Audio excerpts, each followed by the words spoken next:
Hello and welcome to XL Energy third quarter 2024 earnings call. My name is Melissa and I will be your coordinator for today's event. Please note this conference is being recorded and for the duration of the call, your lines will be on listen only. However, you will have the opportunity to ask questions at the end of the presentation. This can be done by pressing star followed by 1 on your telephone keypad to register your question. Questions will only be taken from institutional investors. Reporters can contact media relations with inquiries, and individual investors and others can reach out to investor relations. If you require assistance at any point, please press star followed by 0 and you will be connected to an operator. I'll now turn the call over to Paul Johnson, Vice President, Treasury and Investor Relations. Please go ahead. Thank you. Good morning and welcome to XL Energy's 2024 third quarter earnings call. Joining me today are Bob Frenzel, President, Chairman, Chief Executive Officer, Brian Van Abel, Executive Vice President and Chief Financial Officer. In addition, we have other members of the management team in the room to answer questions if needed. This morning, we'll review our third quarter results and highlights, share recent business and regulatory updates, update our capital and financing plans, and provide 2025 guidance. Slides that accompany today's call are available on our website. As a reminder, some of the comments during today's call may contain forward-looking information. Significant factors that could cause results to differ from those anticipated are described in our earnings releases and SEC filings. Today, we will discuss certain metrics that are non-GAAP measures. Information on comparable GAAP measures and reconciliations are included in our earnings release.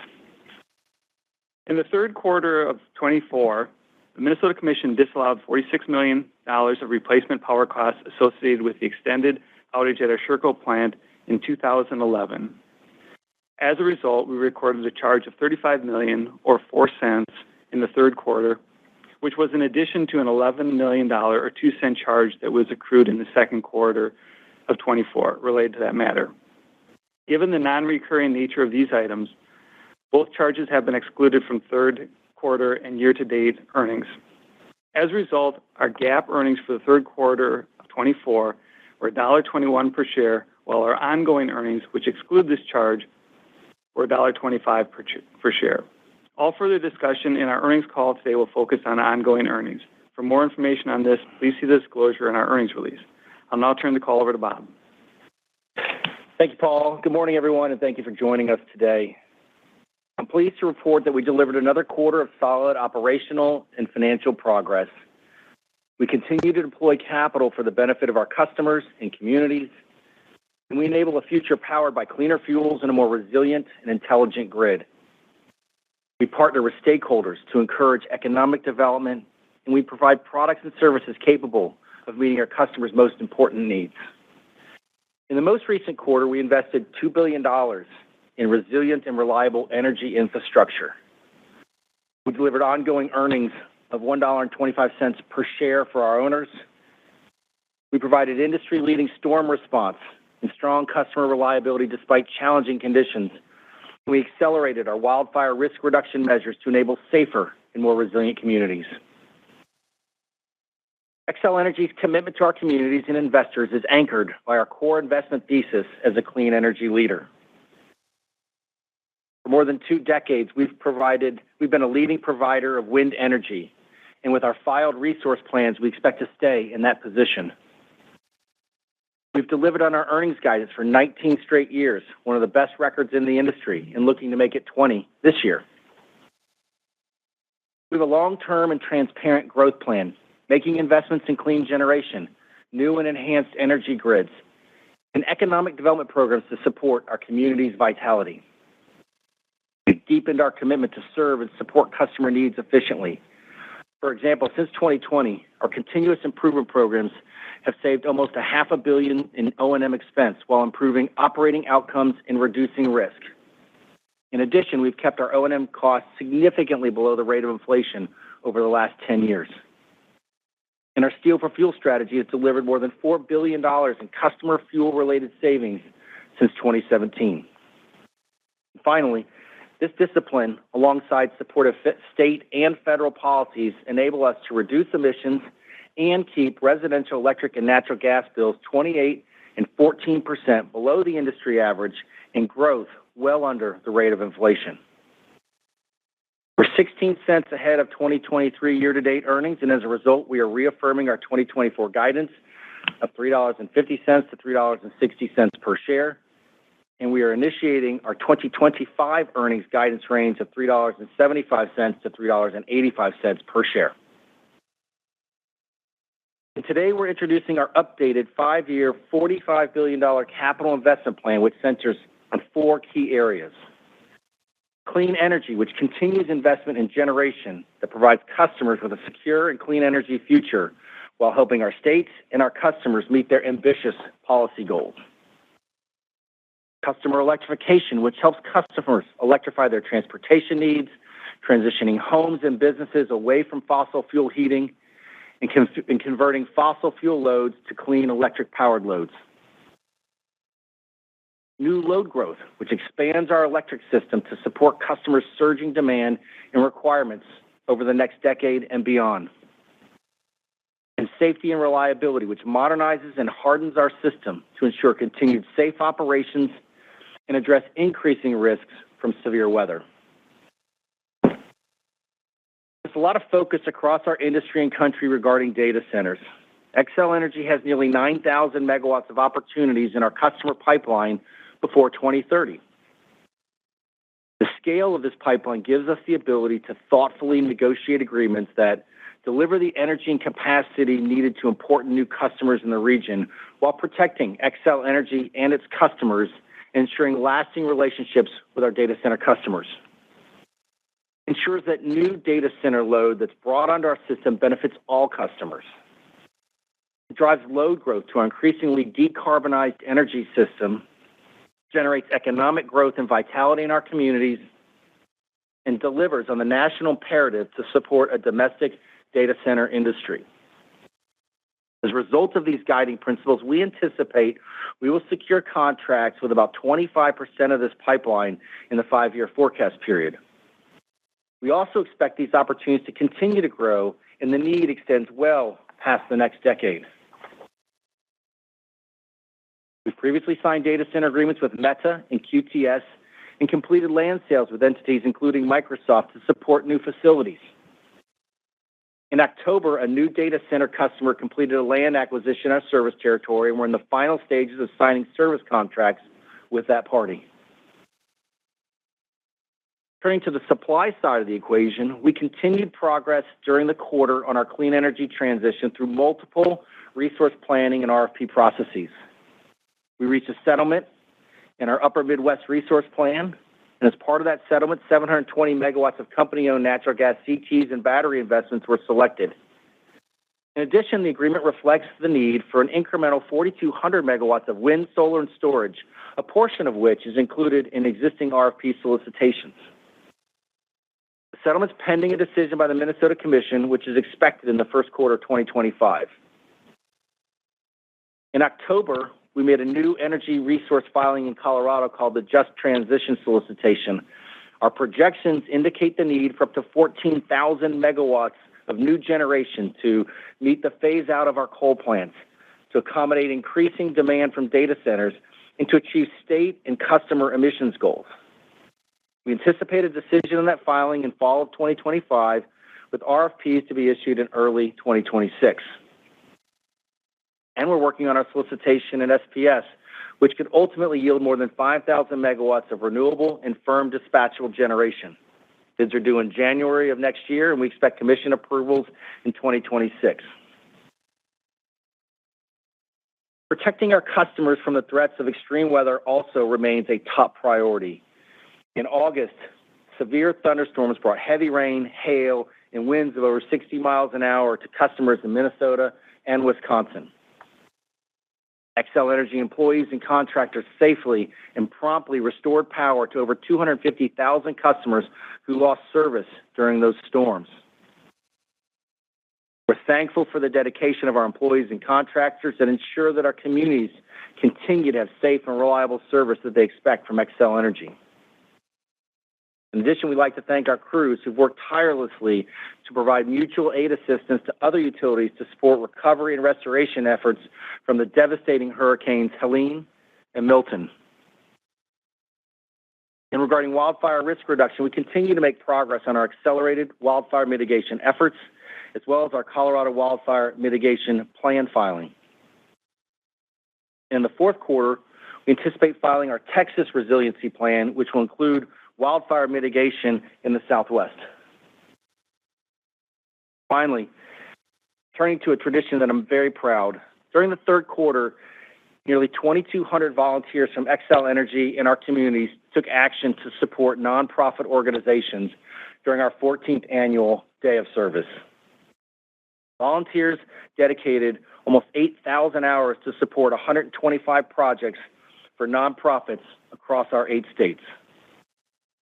We're grateful to the thousands of volunteers and nonprofits that come together year after year to put good energy into action that fuels growth, influences change, and lifts up our neighbors. With that, I'll turn it over to Brian. Thanks, Bob, and good morning, everyone. Starting with our financial results, XCEL Energy had ongoing earnings of $1.25 per share for the third quarter of 2024, compared to ongoing earnings of $1.23 per share in 2023. The most significant earnings drivers for the quarter included the following. Outcomes from rate cases and non-fuel riders increased earnings by 25 cents per share, and higher AFUDC increased earnings by 4 cents per share. Offsetting these positive drivers were higher O&M expenses decreased earnings by 9 cents per share, higher depreciation and amortization decreased earnings by 8 cents per share, reflecting our capital investment programs. Higher interest charges decreased earnings by 8 cents per share, driven by rising interest rates and increased debt levels to fund capital investments, and other items decreased earnings by 2 cents per share. Turning to sales, year-to-date weather and leap year adjusted electric sales increased 0.2%. However, third quarter weather adjusted sales increased 1.3%. Based on our forecast, we are reaffirming our full year guidance of a 1% increase in weather adjusted electric sales. Our new 5-year plan includes 5% per year electric sales growth, of which approximately 50% is from data centers, with other growth coming from the oil and gas industry and EVs. Our sales forecast only assumes contracted or high probability data centers. We also expect that large data center load growth will continue beyond our 5-year plan, and there's upside to what we have included. Year to date, O&M increased $58 million, primarily driven by increased generation maintenance, damage prevention, wildfire mitigation, and storm expenses. In addition, we are facing increased costs from our recent excess liability insurance renewal. As such, we are revising our full year O&M forecast to 3 to 4% increase relative to 2023. During the quarter, we also made progress in several rate cases. Earlier this month, the Colorado Commission completed deliberations on our natural gas rate case, which reflects an estimated rate increase of approximately $130 million, which includes $15 million of incremental depreciation that was not included in our original request. The decision was based on a historic test year with an average rate base and a weighted average cost of capital of 7%, reflecting an ROE range of 9.2 to 9.5% and an equity ratio of 52 to 55%. Rates will go into effect in November. In early November, we plan to file a Minnesota Electric rate case, seeking a rate increase of $490 million over 2 years, based on an ROE of 10.3% and a 52.5% equity ratio. We're also requesting interim rates of $224 million to go into effect in January of 2025. Final decision is expected in 2026. We continue to make progress in the Smokehouse Creek wildfire claims process. We've settled 86 of the 179 submitted claims, which we view as a positive and constructive outcome. 23 lawsuits have also been filed. In addition, there is no change to our estimated accrued liability of $215 million. As a reminder, we have approximately $500 million of excess liability insurance coverage for this fire. Shifting to our investment plans, we provided an updated $45 billion 5-year base capital expenditure forecast, which reflects annual rate base growth of 9.4%. These investments are critical to serve growing electric demand, meet clean energy goals, and ensure system safety and reliability. We have an additional $10 billion plus of pipeline of potential investment, which we view as conservative and could be significantly higher. This additional capital reflects generation from RFPs and resource plans, load growth from data centers and beneficial electrification, and additional transmission, including opportunities from MISO Tranche 2 and the Southwest Power Pool. We also refreshed our base financing plan, which reflects approximately $19 billion of debt and $4.5 billion of equity. We anticipate that any incremental capital investment would be funded by approximately 40% equity and 60% debt. It's important to recognize we've always maintained a balanced financing strategy, which includes a mix of debt and equity to fund accretive growth while maintaining a strong balance sheet and credit metrics. As a result, you'll notice we issued $1.1 billion of equity via our ATM program this year. This equity issuance is not part of our 25 to 29 financing plan and reflects our commitment to credit quality while delivering on our long-term financial objectives. Maintaining solid credit ratings and favorable access to capital markets are critical to fund the clean energy transition, deliver strong shareholder returns, and keep customer bills low. Moving to earnings, we're reaffirming our 2024 ongoing earnings guidance range of $3.50 to $3.60 per share. We're also initiating our 2025 earnings guidance range of $3.75 to $3.85 per share, which reflects 7% growth from the midpoint of 2024 guidance. Key assumptions are detailed in our earnings release. We're updating our long-term EPS growth objective to 6 to 8%, with expectations to deliver earnings in the upper half of the range. The increase in the EPS growth rate reflects our significant investment pipeline and confidence in our financial outlook. We also modified our dividend growth objective to 4 to 6%, with the expectation to be at the low end of the range. A lower dividend growth rate allows us to retain additional cash flow to fund growth and lowers equity funding needs. In addition, it will lower our dividend payout ratio over time, which provides greater financial flexibility and dry powder for the future. With that, I'll wrap up with a quick summary. We reached a settlement in our Minnesota Resource Plan and filed our latest Colorado Resource Plan, which allow us to lead the clean energy transition, ensuring customer affordability and reliability while driving economic growth. We continue to make progress on our wildfire mitigation plans, which will reduce risk from extreme weather. We announced an updated capital investment program that provides strong, transparent rate-based growth and significant customer value. We provided a balanced financing plan to fund accretive growth while maintaining a strong balance sheet and credit metrics. We're on track to meet our 2024 ongoing earnings guidance and have provided 2025 guidance consistent with our growth objectives. And we revised our long-term earnings growth to the upper half of the 6 to 8% objective range and dividend growth to the low end of the 4 to 6% objective range, which is indicative of our significant capital investment pipeline. This concludes our prepared remarks. Operator, we will now take questions. Thank you very much. As a reminder, if you would like to ask a question on today's call, you may press star followed by 1 on your keypad to register your question. To withdraw your question for any reason, you may press star 2. Our first question is from Nicholas Campanella with Barclays. Please go ahead. Hey, good morning. Thanks for taking my questions. Morning, Nick. Morning. So I just wanted to ask, you talked in your prepared remarks, you had a customer make a large land acquisition. What specifically, where was that exactly? Was that in Minnesota, or could you provide more details on that? And then is that included in this 5% kind of consolidated load growth outlook long-term for the company, or is that pressure higher? And then how do we think about rate design there? I know that's a lot in one. Thanks. Hey, Nick. Yeah, good morning. The undisclosed customer, but yes, it was in Minnesota. And that's one of the, as we think about high probability loads, we've been, as you can imagine, in active discussions with them and significant progress on services agreement. So great to see the continued progress we have on the data center front. And so, we're getting into, as part of the negotiations, you get into rate design and in terms of pricing, but I think as important as Bob laid out the guiding principles and how we think about it and ensuring that all of our customers benefit from these large loads that come on.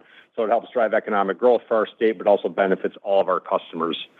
I think there's just something, I'm not sure if people caught it, but there was a planning session at the Minnesota Commission on Tuesday that included the data centers, IBEW, Department of Commerce, Austin, other significant stakeholders talking about how do we support and move faster on the data center front. And so we're pretty excited about those conversations that are really constructive and look forward to working with our commission on these opportunities. And Nick, and just to answer, I think probably part two of a three-part question was, is it included in our forecast? So we've got about a quarter of that 9,000 megawatts are included in our 5-year sales forecast. This land acquisition would be one of the projects that would be a part of that forecast. Obviously, we think that this is a trend that's likely to continue in our regions for a lot of reasons, and we have, real confidence in our ability to meet that forecast as well as to continue to see sales growth transition into our regions over time. Hey, that's great. I appreciate that. Maybe a one-part question, but on the financing, I know you priced the $1.1 billion. Just, are you done for the year? Would you de-risk the 5-year plan at this point? And what's the right mechanisms to do that in your mind? Thanks. Yeah, Nick, thanks for the question. Yeah, as you can see, we did about $1 billion of ATM issuance in Q3, so certainly a very strong quarter for us. And that does fulfill our equity needs for the year. That was our plan for the year. Now, it doesn't mean we can't be opportunistic. If we think through the end of the year we like something, but we don't need to do anything through the end of the year. Second part of your question, look, we view an ATM, and we've always talked about this, as it's an efficient mechanism to get our equity issuances done. But, it doesn't mean we won't look at all other products and options on the table as we move forward. Thank you so much. Thank you. Our next question comes from Steve Fleishman from Wolfe Research. Please go ahead. Yeah, hi, good morning. Can you hear me okay?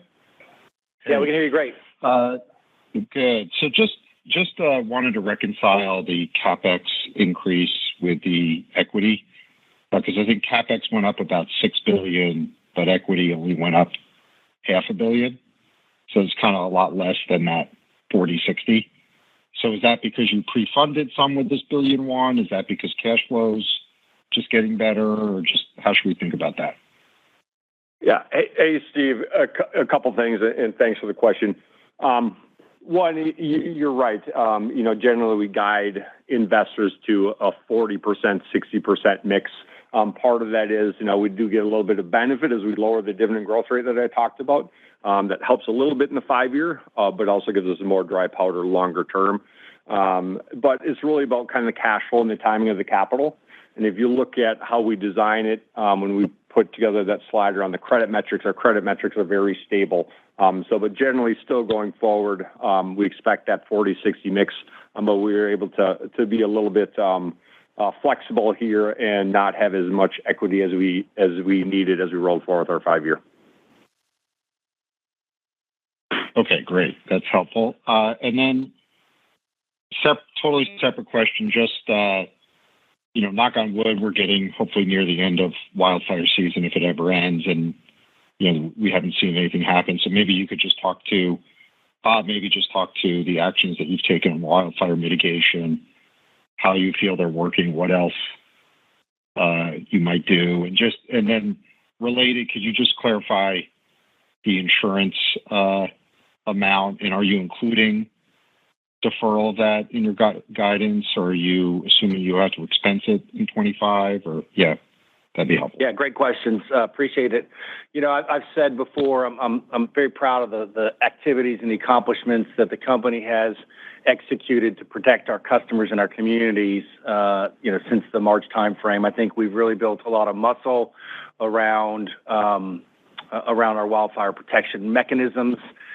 First and foremost is operating the system with safety.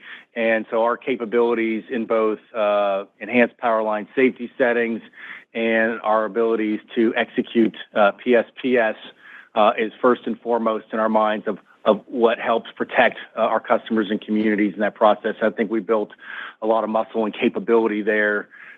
Over time, we know that we have to harden the system and segment the system, and we take a lot of lessons learned from our peers in California and what they've done in terms of situational awareness, the ability to see weather coming sooner, the ability to alert their customers faster and more confidently, and their ability to segment the system so that the impacts of EPSS or PSPS are mitigated or muted in that process.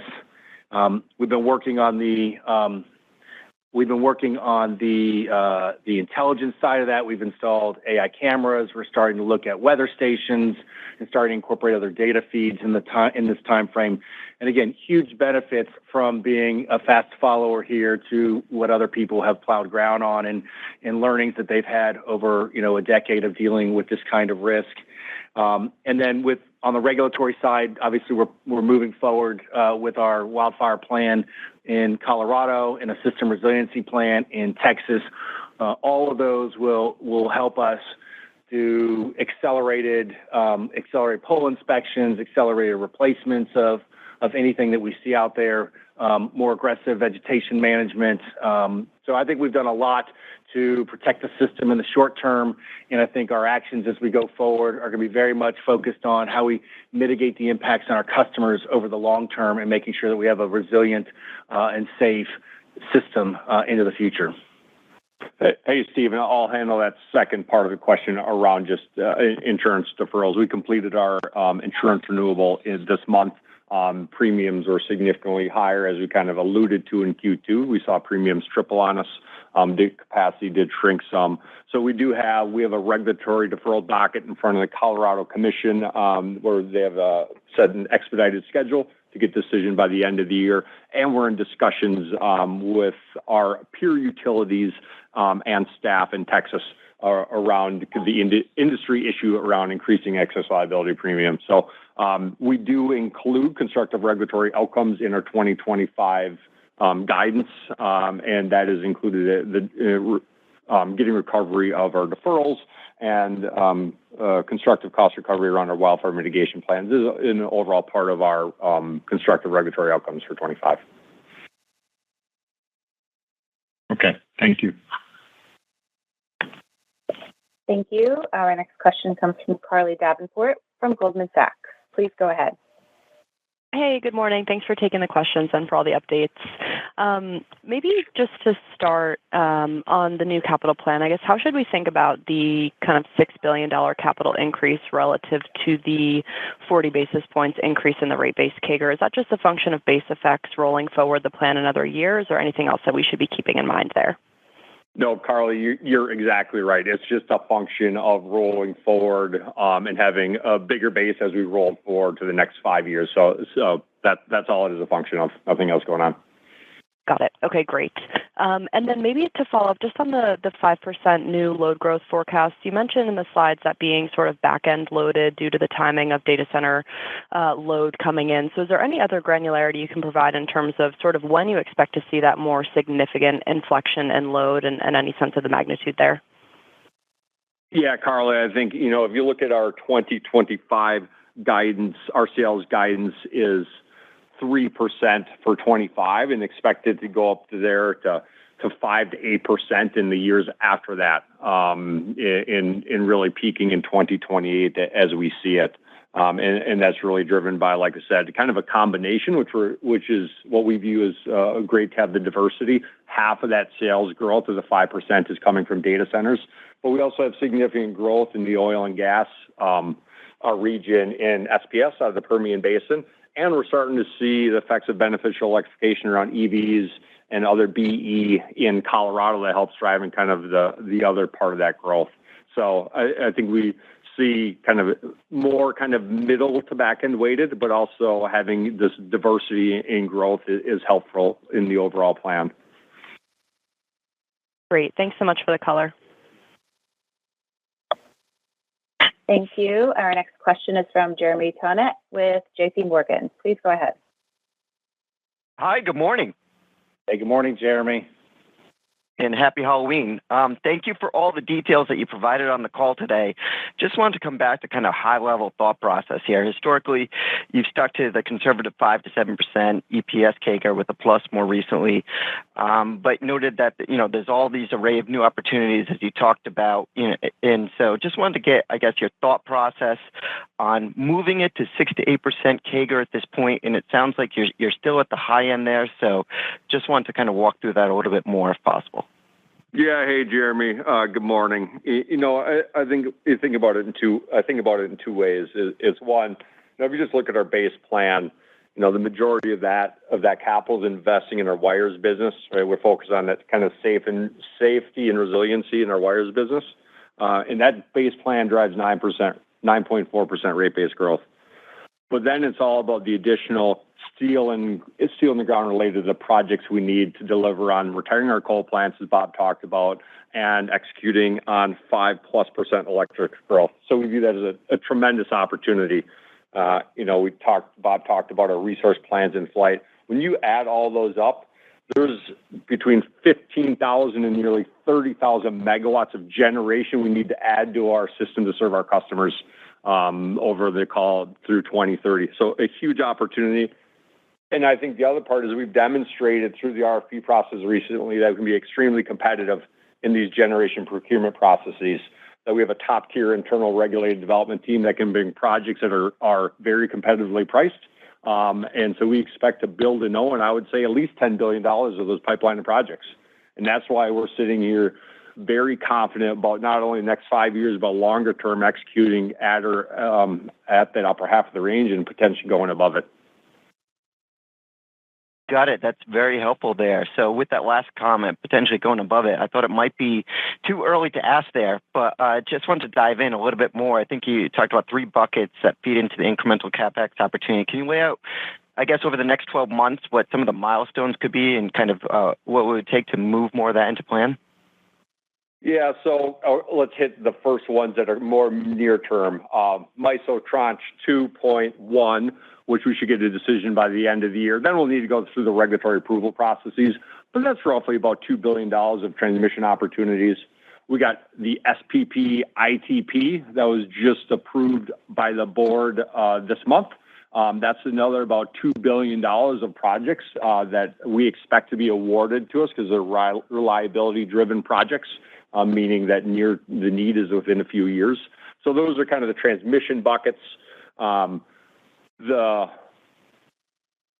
SPS RFP is another big bucket, 5 to 10,000 megawatts. We'll get bids in January, and the first look investors will probably get is roughly probably Q2 of next year, and we follow our preferred portfolio with New Mexico. So that'll at least get some insight into that with approvals going into 2026 for that. The Minnesota Resource Plan, we should get a Q1 decision out of our commission on the overall resource plan, which includes, as Bob mentioned, 720 megawatts of storage and CTs in there, along with some additional RFPs we're working through. And then finally, related to Colorado, we just filed the Colorado Resource Plan, which we're pretty excited about, with upwards of 14,000 megawatts in that. We'll work through that resource plan, call it within a year, and then we'll file RFPs. So that'll be a little bit longer dated out of all the opportunities, but you'll continue to see execution opportunities throughout the next 12 to 24 months for us. Jeremy, just to add on to Brian's comments, I'm really excited. We're starting to see this energy transition we've been talking about and working on for the past 5 years really start to accelerate as we start to get to the periods where we're, proactively, removing our coal plants from the system and replacing them with cleaner and in some cases lower cost generation resources. Brian's right. The development team that we've built in-house, starting with our 2017 Steel for Fuel plan, has been, an incredible asset for the company. I'd be remiss if I didn't talk about our transmission capabilities. Obviously, we have a lot of transmission to build in the company and across the country. We've been the leading provider of new line miles of transmission over the last 15 years as a company. And with all the projects we mentioned here, whether it's the Colorado Power Pathway, whether it's LRTP 2.0, 2.1, the ITP process in the Southwest, we've got a terrific transmission development and construction team here that are helping us execute on a very strategic asset for the company and the country. Got it. Exciting times ahead. Thank you for that. Thank you. Our next question is from Julian Dumoulin-Smith from Jefferies. Please go ahead. Hey, good morning, team. Keep going. I'm super impressed here, so thank you. Look, I wanted to follow up on the 6 to 8, and obviously the timing here is obviously coincident with an accelerating backdrop on sales growth here. But what does this say about confidence in wildfire outcomes in your mind? Is there anything implicit in the read into this? I mean, again, somewhat of an unknowable, but I'm just curious if there's anything that you see in a litany of recent developments on that front as well here, if you can. Look, I'd suggest, sorry, Julian, it's Bob. Thanks for the question. First of all, as I think about, wildfire current proceedings as well as litigation and long-term, outcomes in our states, I feel confident in our wildfire position, both from, my comments earlier on what we're doing to protect the customers and the community going forward, as well as, our position is unchanged as it pertains to our litigation matters, both in the Southwest and in Colorado regarding Marshall and Smokehouse Creek. Long term, I think we're doing the right things in the system to harden it and protect our customers. There's obviously some investment that's needed there. I would suggest that, obviously 6 to 8 is an ongoing earnings number. And if we had an unexpected outcome in any of the proceedings, we'd have to accommodate that. But our position has been, we didn't act negligently in our systems, in the Smokehouse Creek, our accruals are consistent quarter over quarter and within our limits of our insurance. And we look forward to working through those proceedings and really, getting them behind us and starting to partner with our communities as we move forward in time with our resiliency plans. Okay. All right. Fair enough, Bob. And actually, just going back to Steve's question from earlier, and for the record, I get Jeremy all the time. It's just on what was said, you mentioned EPSS and PSPS. I mean, these are obviously terms we know well from California. I mean, given, you talk about being a fast follower, how quickly can some of this be implemented, right, in terms of achieving meaningful de-risking of the system here? I mean, what kind of time frame are you looking at? I mean, it seems like some fairly readily implemented kind of solutions. So, look, I think quickly, and I mean that we have the capability to do PSPS today. We have the capability to do EPSS today, as we think, and every single day we do a wildfire risk assessment on the conditions across our system, across all 8 states, and make decisions on how we position the system, how we set up breakers, and how we set up controls. I think probably the difference between where we sit and where some of our peers in California sit is the granularity with which we can do that. Our protection may come at a entire feeder level, which might be a 10-mile long stretch of distribution line. Our goal in the future is to be able to segment that distribution line into, much more manageable, maybe 1-mile chunks instead of 1 10-mile chunk, so that we can be more targeted with the protections and more protective of customers. So I think the final analysis is we have great sort of bulk protection systems, and we need to get, I always say we're working with a sledgehammer today. We need a scalpel in the future, and that takes investment over time. But I think from a true protection mechanism, we've got a lot of the capabilities that we need. It's just a little bit blunter than we'd like. Excellent. All right, guys. Congrats again. Nicely done. Thank you. Our next question is from Durgesh Chopra with Evercore ISI. Please go ahead.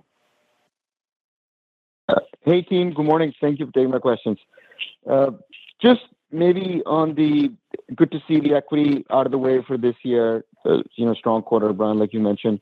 Maybe just how should we think about the timing of the $4.5 billion that is in the plan? Is that ratable over, basically same amount over year annually or back-end loaded? Just any color there. Yeah. Hey, good morning, Durgesh. I think you've heard us before, is we don't necessarily comment on or give guidance on the timing of our equity, but here's the way to think about it is if you look at the shape of our annual CapEx over the next 5 years, that's a good way to assume it kind of follows that shape as our annual CapEx is larger in the first few years. So that's how I think about it. That's helpful. Thank you, Brian. And something that is near and dear to you, the transferability, maybe just help out what portion of the CFO in the plan is transferability. How are you doing there versus your annual target for 2024?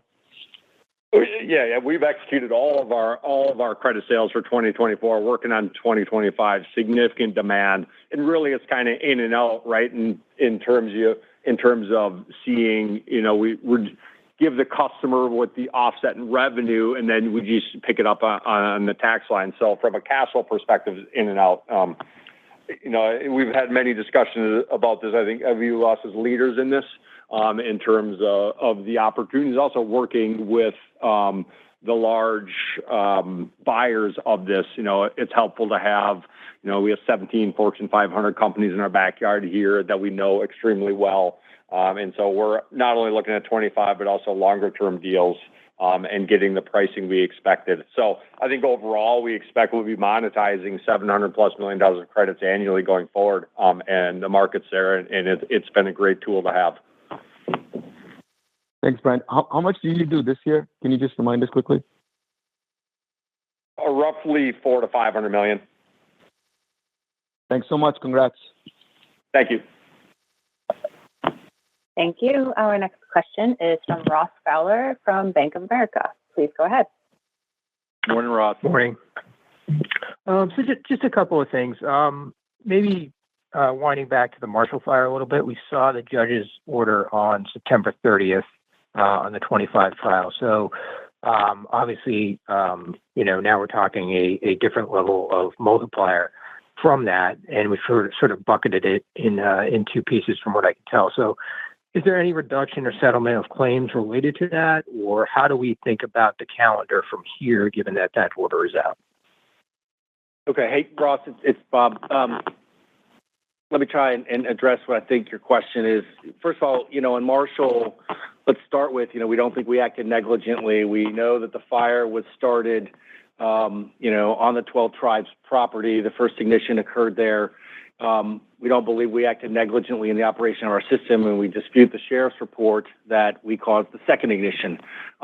Notwithstanding, obviously the litigation persists, and the structure of the trial was architected in the judge's orders about a month ago. And so the way they've constructed it is, the first trial will determine liability in the issue. Did XCel Energy's equipment start a second ignition as part of the process of the overall fire?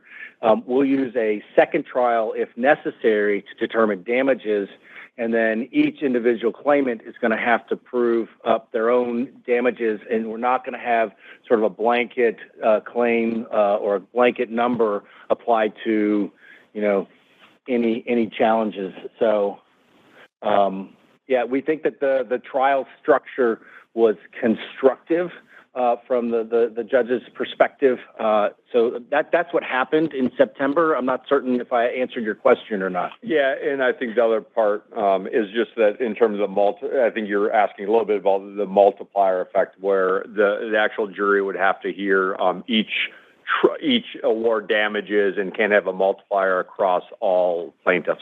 So, right. So helpful outcome in that regard. And then next calendar steps, what should we look for as the next sort of thing to watch for here in the process? So we're in diligence right now, heavy diligence. The trial set for next September for a couple of weeks. So I think we've got a while before there are any real milestones in the trial going forward. Okay. And then you go through in the slides today on slide 11, you're well below the national average in most jurisdictions on bills. So maybe contextualize, there's a lot of increase in CapEx here and really good rate base growth. Have you sort of laid out what that increase would be to customer bills over the course of the forecasts? Yeah, look, I think that we sit in a really good starting position, as you mentioned, and it's for a host of reasons, obviously. And as we move forward through time, we actually think the bill impacts are relatively benign as well. We sit in a region that is incredibly advantaged for renewables, and so this opportunity to invest in clean generation at maybe even fractions of the cost that other parts of the country see is really what helps us keep bills low for our customers. But there's a couple other mechanisms. Obviously, we've been very prudent in managing our operating expenses over a decade, and that helps keep bills well below the average. I think we have very proactive and productive energy efficiency and demand management programs, which help our customers manage the size of their energy usage, and obviously the access to lower cost energy helps along the way. So these are the programs that we think help keep bills down. I think probably the best thing we've done is we filed in our Colorado Just Transition Solicitation proceeding. We filed a 20-year plan in Colorado that incorporates all of the investment that's expected in Colorado over that period and yielded a customer bill increase of about 2.2% over that long duration. It'll be ups and downs from that number, and it won't be linear along the way, but we think it's relatively manageable. And we're always looking for ways to mitigate even those types of increases through, again, very aggressive cost management. Our One XL Energy Way program I mentioned in my remarks has delivered real benefits in avoided costs to our operating expense line and to our fuel line. Yeah, I just add, I think that's something we're really proud of. You mentioned slide 11, but the slide before that around called residential share of wallet is something we're really proud of. Our bills on inflation adjusted are lower than they were a decade ago.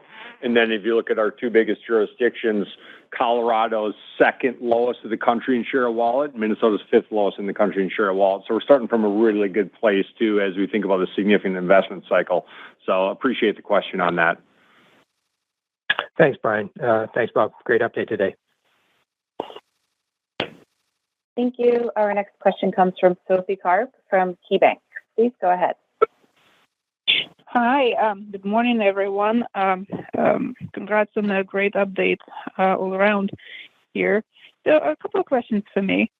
You guys have a couple of settlements in front of the Minnesota Commission. One is the resource plan and the gas rate case. Any reason to kind of think that some items in those two are maybe controversial and will, cause some delay in the settlement approval? Hey, Sophie. Good morning. No, let me take first one. Minnesota gas case, unanimous settlement. I think is very straightforward. The ALJ recommended approval of our settlement this month, and so we expect a commission decision in Q1. So certainly optimistic that that'll be approved. On the resource plan, I think again there's a settlement with the major stakeholders and interveners in that document. I think it really demonstrates kind of our work with our stakeholders to bring forward a settlement that not only addresses the resource plan in really an expeditious manner, which is great to see, but also resolves one of our RFPs outstanding. So overall, I think we're pretty excited about the work and partnership with our stakeholders on the resource plan, and hopeful the Minnesota Commission approves that, which would be a Q1 event too. Great. Thank you. And then on kind of on wildfires, I know industry's been talking for a while about legislative solutions to that. I'm just kind of curious if you have any insight into which states where you operate or other states maybe in the West may take that up in the upcoming legislative session. Is there any kind of data points on that right now? So Sophie, it's Bob. From a regulatory perspective, obviously we think Colorado will take up, and we expect a decision in our wildfire proceeding in August of this year. August of next year. our resiliency plan in Texas. The commission's been working through those dockets very efficiently, so we expect outcomes in Texas next year as well. On the legislative front, I think that's probably a longer burn candle. Making sure we look at the legislation in all the states. I think it's on topical for certainly all the Western states as we move through time. I'm not certain. I'd suggest there's a lot of outcomes that we expect in 2025, but a lot of dialogue around how do we protect customers and communities in those states. Yeah, I would just add, a lot of focus on education with our stakeholders and our legislatures, particularly in Colorado, and we're also working with our peer utilities in Texas on that front in terms of talking to stakeholders on Texas. It's also one of EEI's primary topics and issues that they're looking to address. So very topical for our industry, and we'll continue to work with our states to see if there's longer term solutions. Thank you. Appreciate the comments. Thank you. Our next question comes from Travis Miller with Morningstar. Please go ahead. Good morning. Thank you. Hey, Travis. I know this is no longer the hot topic, but green hydrogen. Wondering if you had any update on where you all stand. I know that was a big initiative for you at least several quarters ago. Does it show up in pluses or minuses, show up in the new investment plan, hydrogen hubs? Any updates just generally on the green hydrogen initiatives? Yeah, thanks for the question. You're right. It's sort of been a bit on the back burner for the company and probably for the country as well. We're still seeing progress made in Europe around hydrogen. I saw a big energy pipeline complex get approved in Germany. This has been a big priority for the DOE, and I've been on record saying that the country needs a cleaner molecule, and hydrogen is probably the most flexible one that we've seen. And whether it's used in its pure form as green hydrogen or it's combined with CO2 to make something more like a clean fuel, like a green methane, I think that we're going to need a molecule like that in the country for industrial processes. It has slowed down in its initiatives. We were a recipient of a hydrogen grant with the DOE, and that work continues, albeit fairly slowly. And we're still really waiting on regulations coming out of Treasury, final regulations on 45Q. That would be on the production tax credit for hydrogen. So a little bit back burner for us. I still think, I think it's a promising technology. And as you look at the increase in growth that we're seeing across the country in terms of electricity, firming up wind and solar is going to need to happen. It's likely to happen with gas and batteries in the short term, and over the longer term, maybe a combustion turbine fired on a cleaner fuel is the path forward. And so, like we're seeing the acceleration in nuclear R&D, you might see some acceleration in green hydrogen R&D and advancements in the cost curve because I think that the need is going to be higher as we move forward in time. And nothing's included in our capital forecast for hydrogen. No, nothing. Okay. Nothing? Did I hear that right? Correct. Okay. And then, you kind of answered my question, but the resource plans, then it's too early to expect any kind of green hydrogen to be in any of those correct, resource plans. Yep. Okay, that's all I had. Thanks so much. Thanks. Thank you. Our next question is from Paul Patterson from Glenrock Associates. Please go ahead. Hey, good morning. Hey, Paul. Just back to Ross's question on the rate trajectory, I guess. I think you guys mentioned 2.2% in Colorado. Is that over the next few years? That sounded like a long-term thing. I'm just wondering, I know you guys have difference in expectation in terms of sales growth and what have you, and I would assume that would offset a lot of this.